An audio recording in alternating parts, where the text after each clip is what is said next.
كلمني عن الحب اليومين دول.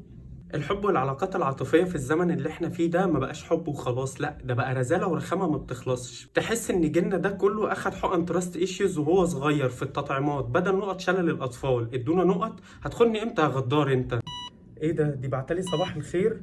طب انا عملت ايه انا دلوقتي؟ زمان كان الحب نظرة فابتسامة فموعد فلقاء، دلوقتي نظرة فسكرين شوت فبلوك فضيحة على جروبات الفيس والواتساب كلها يا معلم. زمان الواحد كان بيحب وخلاص، دلوقتي العلاقة بقت عاملة زي خالتك وهي بتفاصل مع بياع القماش، مناهدة على كل حاجة حرفيا ومحاسبة حتى على المشاعر. ليه يعني بتحبني 80%؟ ما تخليها 100% وناخد عليها 20% اهتمام هدية. ده انا ابني خالتي بيحب خطيبته 150% وجايب لها كمان دبدوب طوله مترين. يا ستي انا بحبك على قدي، هو احنا بنوزن عواطف؟ بقت تحس انك داخل تشتري تمن رومانسيه وربع كيلو اهتمام، والموضوع قلب معاهم صفقه حرفيا. ناقص اقول لها اديني تمن رومانسيه واحد بسطرمه عشان انا جعان. نيجي بقى على المصيبه الاكبر حرفيا، الهدايا. احنا ما بقاش عندنا مناسبات، دي بقت اتاوه بهديه كل اتنين وخميس تقريبا. عيد ميلادها، الفالنتين، الفالنتين المصري، عيد الحب، عيد الحب بتاع كارفور، العيد الصغير، العيد الكبير، رمضان.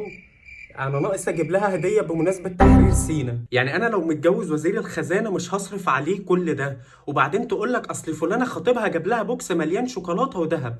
يا بنتي فلانه دي خطيبها تاجر سلاح، انا شغال كول سنتر، اعمل لك ايه؟ وسط كل الكذب بقى والحاجات اللي احنا عايشين فيها ده، بقى في حاجه اسمها انعدام ثقه مرعب. كل كلمه بتتحلل كاننا في معمل جنائي مثلا. النيه دايما وحشه ومفيش حسن ظن بربع جنيه حتى. انت قصدك ايه باوكي اللي بتقولها من غير ايموجي دي؟ بتبص لي كده ليه؟ انت هتغدر بيا صح؟ عينك دي عين واحد بيحضر لغدره من بتوع السقا في فيلم تيتو، فاكرها؟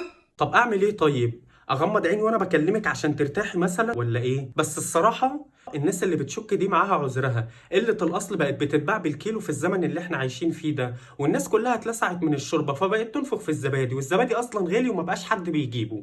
الخلاصة يا جماعة ومن الآخر، الحب ما بقاش أعمى، الحب بقى مركب نضارة كعب كوباية وماسك مسجل صوت كده وماشي بيراقب فينا. يا ريت نرجع نحب بعض زي زمان، أو حتى زي ما بنحب الأكل، على الأقل الأكل ما بيعملناش بلوك. شاركوني بقى في التعليقات ايه أغرب موقف تراست ايشيوز أو هدايا غريبة مريتوا بيه في علاقاتكم، وما تنسوش اللايك والشير عشان لو ما عملتوش كده هشك فيكم. سلام.